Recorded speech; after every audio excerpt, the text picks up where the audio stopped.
ఐదవదిగా నూతన సంవత్సరంలో ఆయన తన ఆలోచన చేత నిన్ను నడిపించబోతూ ఉన్నాడు.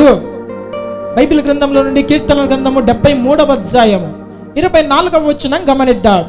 నీ ఆలోచన చేత నన్ను నడిపించెదవు, తరువాత మహిమలో నీవు నన్ను చేర్చుకొందువు. చూడండి, నీ ఆలోచన చేత నన్ను నడిపించెదవు.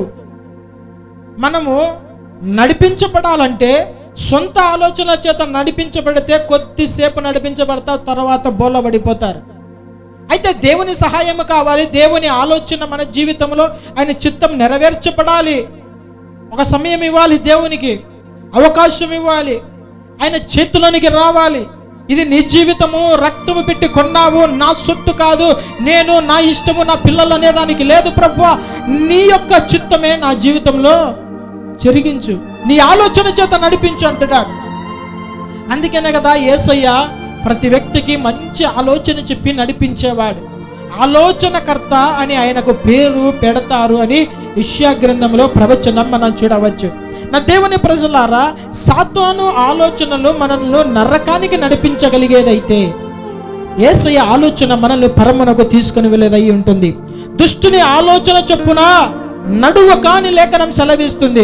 దుష్టుడు అనే సాతాను ఆలోచనల చేత నడిపించబడిన ఆదాము హవ్వలు తమ జీవితంలో సమాధానాన్ని కోల్పోయారు. దేవుని కుమారులుగా వారు పిలువబడుతూ ప్రతి చల్లని పూట దేవునితో సహవాసాన్ని కోల్పోయారు. నీ జీవితంలో స్వచిత్తము, స్వచ్ఛ ఆలోచనలు, నీ జ్ఞానము ప్రకారం నువ్వు నడిపించబడుతూ ఉంటే నీకు సమాధానం ఉండదు, నీకు ఆర్థికంగా ఆశీర్వాదం ఉండదు. ఏది పెట్టినా కానీ నాకు అచ్చు రాలేదండి అనే మాట ఒక దినాన అంటారు. అయితే ఆయన చిత్తానికి లోపడాలి, ఆయన ఆలోచన చేత నడిపించబడాలి, పరిశుద్ధాత్మ ప్రేరేపణ చేతను ముందుకు వెళ్ళాలి.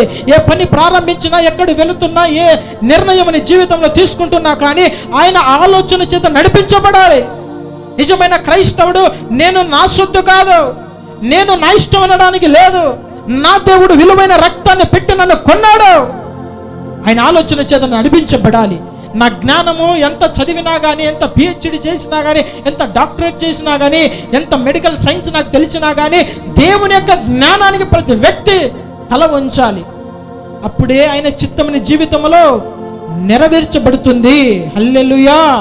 నీ జీవితంలో తీసుకునే ఆలోచన, నీ ఆలోచన ప్రకారం నువ్వు నడుస్తే కొద్ది కాలంలోనే ఆ ఆలోచన విఫలమైపోతుంది. సొంత ఆలోచనలు, తల్లిదండ్రుల ఆలోచనలు, లేదంటే నీ ఫ్రెండ్స్ ఆలోచనలు, బంధుమిత్రుల ఆలోచనలు దేవుని ఆలోచనలకు భిన్నముగా ఉండవచ్చు కొన్నిసార్లు. అందుకనే యెహోవా ఆలోచన ఎంతవరకు ఉంటుంది? కీర్తనల గ్రంథం 33వ అధ్యాయము 11వ వచనం గమనిద్దాం. కీర్తనల గ్రంథము 33వ అధ్యాయము 11వ వచనం. యెహోవా ఆలోచన సదాకాలము నిలుచును, ఆయన సంకల్పములు తరతరములకు ఉండును. ఆమేన్. హల్లెలూయా, హల్లెలూయా. ఏమనింది రాయబడింది? యెహోవా ఆలోచన సదాకాలము నిలుచును. నువ్వు ఏదైనా ఒకటి ప్రారంభించావు, ఒక ఉద్యోగం తీసుకున్నావు, సంవత్సరం తిరక్క ముందే ఇంకొక వ్యాపారం. ఒక దైవజనుడు చెప్పాడు, వాడు ఫస్ట్ ఏం చేశాడు, దైవజనుని పిలిపించుకొని ప్రార్థన చేయించుకొని, అన్న నేను ఒక వ్యాపారం పెడతాను. ఏం వ్యాపారం రా అంటే అరటి పండ్ల వ్యాపారం చేశాడు. బాగానే ఉంది. దైవ సేవకుని కూడా ఒక డజన్ ఫ్రీగా ఇచ్చాడు, చేశాడు. కానీ వీడు ఒకరోజు మంచి ఆదాయం వస్తే ఇంకా 2 రోజు పనికి పోడంట. ఖచ్చితంగా 6 నెలలు తిరగకపోయేసరికి మరలా ఇంకొక వ్యాపారం చేశాడు. మరలా కొద్ది రోజులు పోయిన తర్వాత బనీన్లు, చెడ్డీలు అని అమ్ముకుంటున్నాడంట. దైవజనుడు చూసి, వీడు ఎక్కడ విన్నానేవి నీ స్వరము, వీడు ఆదినాన అరటి పండ్లు అమ్మినాడు, తర్వాత కలింగర పండ్లు అమ్మాడు, తర్వాత చిన్న చిన్న వంట సామాన్లు అమ్మాడు. ఇప్పుడు ఏమైపోయింది? లాస్ట్కి చిన్న పిల్లల చెడ్డీలు, బనీన్లు, డ్రాయర్లు అమ్ముతున్నాడంట. కనబడి, అరే ఏమైందిరా నీ పరిస్థితి అంటే, అన్న ఏ పని కూడా నాకు అచ్చు రాలేదన్నా అన్నాడంట. ఏమరా బాగా జరిగింది కదా, పద మీ ఇంటి దగ్గర వెళ్దామని దైవజనుడు వెళ్ళి, ఏమ్మా వీని పరిస్థితి ఏంటి, బాగానే ఉన్నాడు కదా వీడంటే, బాగానే ఉందన్నా వ్యాపారము, ఒకరోజు వ్యాపారం బాగా జరిగితే 2 రోజులు తిని ఇంట్లో పండుకుంటాడు వీడు. ఆ డబ్బులు అయిపోయేంత వరకు వీడు సోమరిపోతగా ఇంట్లోనే ఉంటాడు. ఈ వ్యాపారం బాగలేదు, కొంచెం సులభమైన వ్యాపారం, ఆదాయం ఎక్కువ వస్తుందని ఇంకొక వ్యాపారానికి వెళ్తున్నాడంట. దాంట్లో కూడా కొంచెం సేపు ఆదాయం ఉంటుంది, మళ్ళీ వీని జీవితము అట్లా వ్యాపారాలు మారుస్తున్నాడు. ఏది కూడా మనకి అచ్చురాలు. ఎందుకు? సొంత ఆలోచనలు. అర్థమైందా? దేవుని ఆలోచననే సదాకాలం నిలుచుతూ, అది ఎంతవరకు నిలుచునంటే అక్కడ ఉంది, ఆయన సంకల్పములు తరతరములు. హల్లెలూయా. నీవు నీ పిల్లలు పిల్లల పిల్లల తరములకు అది ఆశీర్వాదకరంగా ఉంటుంది. నువ్వు తీసుకునే ఒక నిర్ణయం, అది ఆలోచన ఎవరిని అడగాలి? దేవుణ్ణి అడగాలి, దైవ జనులను అడగాలి, వృద్ధాప్యముల అనుభవాలతో కూడిన వారిని అడగాలి. అప్పుడే నీ అడుగులు స్థిరపరచబడతాయి. నువ్వు చేతి పనిలో దేవుడు నిన్ను ఆశీర్వదిస్తాడు. నీ చేతి పని వ్యర్థమైన వాటికి వెళ్ళకోకుండా నీ చేతి పని నువ్వే అనుభవించినట్లుగా దేవుడు వాటిని ఆశీర్వదిస్తాడు. సొంత ఆలోచనల ప్రకారం వెళితే నీ జీవితంలో నువ్వెప్పుడు కూడా ఆశీర్వదించబడలేవు. గడిచిన సంవత్సరంలో నష్టపోయావా? గడిచిన సంవత్సరాలని ఏది అర్చు రాలేదా? ప్రార్థన చేయి. ఈ 2026వ సంవత్సరంలో తన ఆలోచన చేత ఆయన నిన్ను నడిపించడానికి ఆయన దిగి వచ్చి ఉన్నాడు. హల్లెలూయా. అడుగుదాం. భవిష్యత్తుకి మనము కట్టుకునే సమయంలో, పునాదులు వేసుకునే సమయంలో సరి అయిన పునాది ఉంటే నీ జీవితము, నీ యొక్క ఆత్మీయ జీవితం, నీ భవిష్యత్తు కట్టబడతాది. ఆయన ఆలోచన అడుగుదాం, అది తరతరములకు నిలబడును. ఆమె 6వ విషయము, నూతన సంవత్సరంలో ఒంటరిగా ఉన్న నిన్ను మందవలె చేసి ఆయన నడిపించబోతున్నాడు. హల్లెలూయా. ఒంటరితనము మనిషిని ఎంతగానో వేధిస్తుంది. ఈ ఒంటరిగా ఉన్న వారిని దేవుడు ఏం చేస్తాడు తెలుసా? మందవలె చేసి నడిపిస్తాడు. హల్లెలూయా. యాకోబు ఒంటరిగా వెళ్ళిపోయాడు, మందలతో బయటికి వచ్చాడు, సంతానముతో బయటికి వచ్చాడు. బైబిల్ గ్రంథంలో ఆ మాట చదువుదాం. కీర్తనల గ్రంథం 80వ అధ్యాయము 1వ వచనం చదువుదాం. కీర్తనల గ్రంథము 80వ అధ్యాయము 1వ వచనం. ఇశ్రాయేలునకు కాపరి చెవియొగ్గుము మందవలె యోసేపును నడిపించువాడా. చాలు. మందవలె యోసేపును నడిపించేవాడు. యోసేపు ఒంటరిగా బానిసగా అమ్మబడినాడు. అయితే ఈ సంతానము అక్కడి నుండి బయటకు వచ్చే సమయంలో ఒక కాల్బలము, లక్షల కాల్బలముతో బయటికి తిరిగి వచ్చారు. ఆమేన్. అన్నలు అనుకున్నారు, వీడిని అమ్మిబడేస్తే వాడు అక్కడే చచ్చిపోతాడు, వానికి భవిష్యత్తు ఉండదు అని వారు అసూయ చేత వాడిని పక్కన పెట్టేశారు. చాలా జాగ్రత్తగా వాక్యం వినండి. మీ జీవితాల్లో ఈ సంవత్సరంలో దేవుడు వాటిని నెరవేర్చబోతున్నాడు. నిన్ను ఒంటరిగా ఎవరు చేశారు?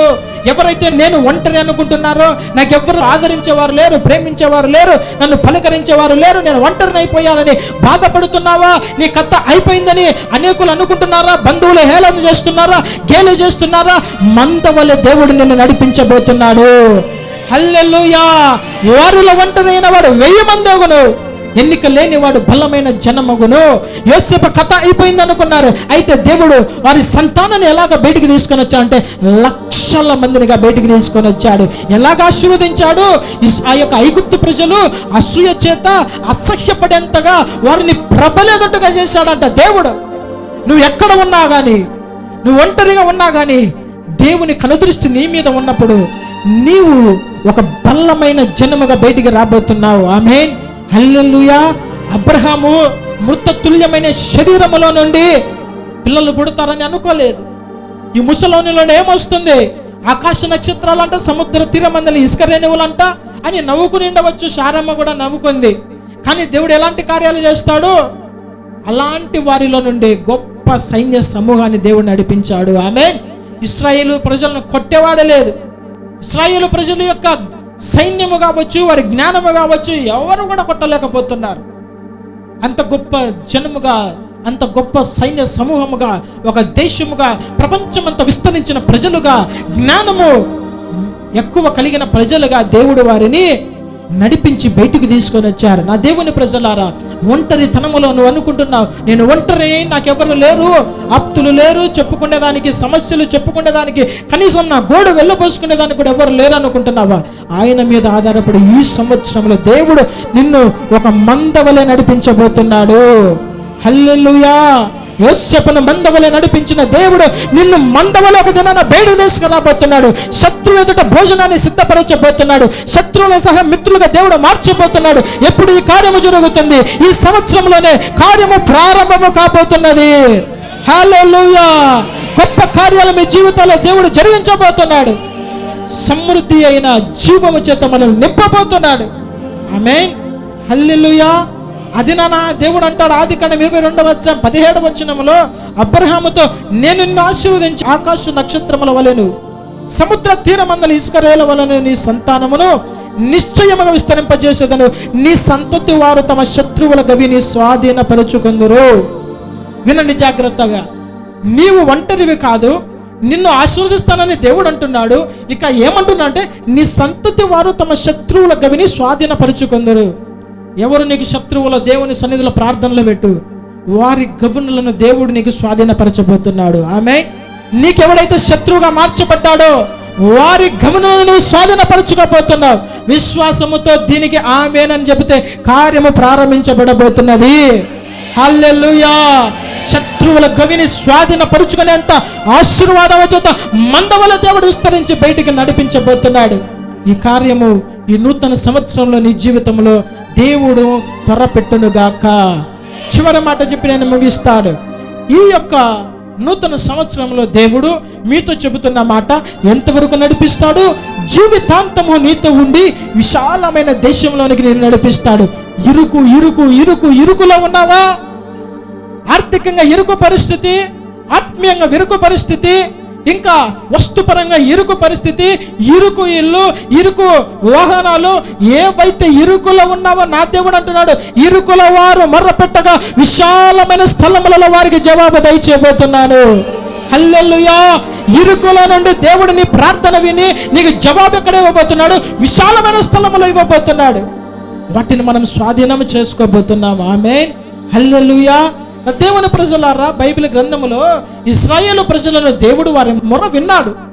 విన్నాక వారిని కేవలం బయటికి తెచ్చి విడిచిపెట్టలేదు, నడిపించాడు. ఎలాగ నడిపించాడు? వారిని బయటికి తీసుకుని వచ్చి పగలు మేఘ స్తంభములోను, రాత్రి అగ్ని స్తంభములోను యెహోవా దేవుడు వారిని నడిపించాడు. శత్రువులు వాళ్ళని తాకలేకపోయారు. ఆహారానికి కొరత లేదు, నీళ్లకు కొరత లేదు. వారు వేసుకున్న వస్త్రము పాతగిల్లలేదు, వారి చెప్పులు అరిగిపోలేదు, వారి కాళ్ళకు నొప్పి రాలేదు, వాయలేదంట. నడిపించాడు దేవుడు. నా దేవుడు సర్వసత్యంలో నడిపిస్తాడు. సదాకాలం మీకు తోడుగా ఉండి నడిపిస్తాడు. ఇక్కడ ఒక మాట మనం చూద్దాం. నిర్గమకాండము 3వ అధ్యాయము 8వ వచనములో చివరిగా ఉన్న మాట మనం మూలవాక్యం చదివాం. నిర్గమ 3:8లో, కాబట్టి ఐగుప్తీయుల చేతిలో నుండి వారిని విడిపించుటకును ఆ దేశములో నుండి విశాలమైన మంచి దేశమునకు అనగా కనానీయులకు, హిత్తీయులకు, అమోరీయులకు, పెరిజ్జీయులకు, హివ్వీయులకు, యెబూసీయులకు నివాస స్థానమై పాలు తేనెలు ప్రవహించే దేశమునకు వారిని నడిపించుటకును దిగివచ్చి ఉన్నాను. ఆమేన్. ఏమంటున్నాడు? ఎవరికి నివాస స్థానము? శత్రువులకు నివాస స్థానమైన ప్రదేశాలను దేవుడు వారికి అప్పజెప్పబోతున్నాడు. ఆమె చేశాడా కార్యము? అప్పజెప్పాడు. పాలు తేనెలు ప్రవహించు దేశములో, సమృద్ధికరమైన దేశములో శత్రువులను పడగొట్టి వారిని నిర్మూలపరిచి దేవుని ప్రజలకు దయచేశాడు. నా దేవుని ప్రజలారా, కనాను దేశములో దేవుడు వారిని చేర్చాడు. అయితే ఈ శ్రమల కాలములో దేవుని మీద సనిగి గొనిగి అరణ్యములో చీల్చబడి వారు అనేకులు రాలిపోయినట్లుగా వద్దు.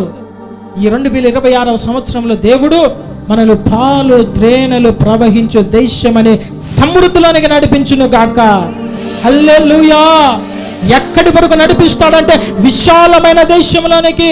అది కానాను దేశము. ఏంటి ఈ కానాను దేశము? ఆత్మీయంగా ఈ కానాను దేశము పరలోకము. మనము పరమును చేరేంత వరకు దేవుడు మన చేయి బట్టి నడిపించబోతున్నాడు. హల్లెలూయా. మధ్యలో చెయ్యి విడిచిపెట్టాడు దేవుడు. పట్టుకున్నాడంటే అంతం వరకు నడిపించేవాడు.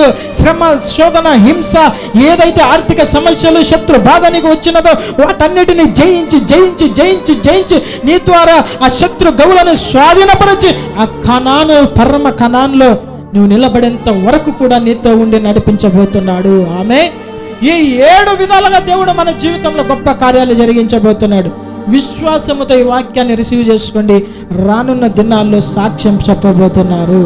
హల్లెలూయా. దేవుడు మనందరినీ కూడా 7 రకాలైన ఆశీర్వాదాల చేత నడిపించును గాక. మోకరించి తలలు వంచినట్లయితే ప్రార్థన చేసుకుందాం. హల్లెలూయా, హల్లెలూయా. విన్న వాక్యాన్ని బట్టి ఒక్కసారి దేవుని దగ్గర ప్రార్థన చేయండి. ప్రభువా, వాక్యం విన్నాము, ఆ వాక్యం మా జీవితంలో ఈ సంవత్సరంలో నెరవేర్చబడాలి అని నువ్వు ప్రార్థన చేస్తే ఇక్కడ ప్రార్థన చేసే సమయంలో దేవుడు ఖచ్చితంగా దాన్ని నెరవేర్చబోతున్నాడు. హల్లెలూయా. నోరు తెరుద్దాం. అందరూ కూడా నోరు తెరిచి ప్రార్థన చేయండి. ప్రభువా, ఈ సంవత్సరం నడిపించండి అయ్యా, నన్ను నడిపించండి ప్రభువా. అందరూ కూడా చెప్పుదాం. నోరు తెరుద్దాం, గట్టిగా చెప్పుదాం. ప్రభువా, నన్ను నడిపించండి. ప్రభువా నన్ను నడిపించు. ఒకటే మాట చాలు, నీవు నడిపిస్తే చాలు, అంత మురుగు నువ్వు నడిపిస్తావయ్యా. శ్రమలనే కొలిమిలో కాల్చబడుతున్నప్పటికీ కూడా శుద్ధ సువర్ణముగానే బయటికి రావాలనే నీవు నడిపిస్తూ ఉన్నావు. శత్రువుల ఈ మధ్యలో నన్ను నడిపిస్తూ ఉన్నావు. ఒక దినాన నేను స్వాధీనపరుచుకుని పోయే పాలు తేనెలు ప్రవహించే దేశంలోనికి నడిపించబోతున్నావు. చక్కని త్రోవలో ఆలోచన చెప్పి నన్ను నడిపించబోతున్నావు. సమృద్ధి చేత నడిపించబోతున్నావు. చేయండి ప్రార్థన. దేవుడు ఖచ్చితంగా మీ జీవితంలో కార్యం జరిగించబోతున్నాడు. ప్రార్థన చేద్దాం. హల్లెలూయా. ప్రభువా నన్ను నడిపించండి. కష్టాలు ఎదురైనా, శ్రమలు ఎదురైనా అంత వరకు నడిపించండి. రక్షణ నేను కాపాడుకోవాలి ప్రభువా. అయ్యా, సాతాను నన్ను దూరము చేయాలని చూస్తున్నాడు. సాతాను క్రియలని లయపరచబడాలి. ఈ సంవత్సరంలో నీ చేతిలో అయ్యా, నీ మందలో నేను నడవాలి ప్రభువా. మందలో నేను వేరు కాకూడదు ప్రభువా. అయ్యా, నా చెయ్యి పట్టుకోనండి ప్రభువా. అప్పుడప్పుడు నీకు దూరంగా వెళ్ళిపోతున్నానయ్యా. అయ్యా, దయతో నన్ను నీ చెయ్యి పట్టుకోనండి ప్రభువా. నేను దూరమైన ప్రతి క్షణము ప్రభువా, అయ్యా మీరు నన్ను దరి చేరండి ప్రభువా అని ప్రార్థన చేద్దాం. నశించిపోయే ఒక్క గొర్రె కోసమేనా 99 గొర్రెలు విడిచిపెట్టి నీ కోసమే వచ్చి ఉన్నాడు. ఆయన చేతులను కొద్దామా? చాచిన చేతులతో ఆయన నిన్ను పిలుస్తున్నాడు. ఆయన హక్కున చేరుదామా? ఆయన హక్కులో శాంతి సమాధానం ఉన్నది. ఆయన హక్కులో సంతోషం ఉన్నది. ఆయన హక్కులో సమృద్ధి నీకు ఉన్నది. స్తోత్రం. పరిశుద్ధడానికి స్తోత్రములు. ఘనమైన దేవానికి వందనములు. లోకరక్షకుడానికి వందనములు. అయ్యా, ఈ నూతన సంవత్సరంలో నీ బిడ్డలను మీరు చెయ్యి పట్టి నడిపించండి ప్రభువా. నీ బిడ్డలను సర్వ సమృద్ధిలోనికి నడిపించండి. ఏవైతే వారి జీవితంలో అసాధ్యములైన కార్యములు నీ నామములో ఈ సంవత్సరంలో సాధ్యపరచబడును గాక. ఏ కుటుంబంలో ఆశీర్వాదములకు ద్వారములు మూయబడి ఉన్నావో తలుపులు వారి ఎదుట తెరవబడును గాక. సాతాను కట్లు తెంపబడును గాక. యేసు నామములో వివాహ కార్యములకు ద్వారములు తెరవబడును గాక. ఉద్యోగాలకు ద్వారములు తెరవబడును గాక. చేతి పనులకు ద్వారము తెరవబడును గాక. ఆర్థికంగా ఇంక్రిమెంట్ వారికి వచ్చును గాక. ఆగిపోయిన పిత్తు స్వాస్థ్యం యేసు నామములో వచ్చును గాక. ఆరోగ్య పరంగా నష్టపోయినారు యేసు నామములో తిరిగి ఆరోగ్యం పొందుకొందురు గాక. యేసు నామములో నీ బిడ్డలు ఆశీర్వదించబడును గాక. ఈ సంవత్సరంలో శత్రువుల గమనం మీరు స్వాధీనపరుచుకొందురు గాక. అత్యధికమైన ఆశీర్వాదం చేత నీ బిడ్డలు నింపబడుదురు గాక. ఆ సాతాను క్రియలని నజరేయుడైన యేసు నామములో వారి కుటుంబంలో, వారి జీవితంలో ఇప్పుడే వారి క్రియలు లయపరచబడును గాక. యేసు నామములో అగ్ని వాటిని దహించి వేయును గాక. నీ బిడ్డల చుట్టూ అగ్ని ప్రకారముగా ఉండను గాక. యేసు రక్తము చేత నీ బిడ్డలు తడపబడుదురు గాక. ప్రతి కుటుంబంలో వారి గడప పునాదుల మీద యేసు నామముల దాలబంధముల మీద యేసు రక్తము ఉండను గాక. ప్రోక్షించబడును గాక. సంహారణ దూత దాటిపోవును గాక. ఏ బిడ్డను సాతాను ఏ తెగులు అంటకుండా నీ రక్త ప్రోక్షణలో మీ యొక్క అరచేతిలో చెక్కుకొనమని ప్రార్థిస్తున్నాను. నీ బిడ్డలను మీరు నడిపించండి. నీ బిడ్డలని నాయకత్వంలో ప్రభువా అత్యధికమైన ఆశీర్వాదములు ఈ సంవత్సరంలో పొందుకొందురు గాక. అయ్యా, వెహికల్స్ కోసం ఎంతమైతే ప్రార్థన చేస్తున్నారో నజరేయుడైన యేసు నామములో వారి వెహికల్స్ పొందుకొందురు గాక.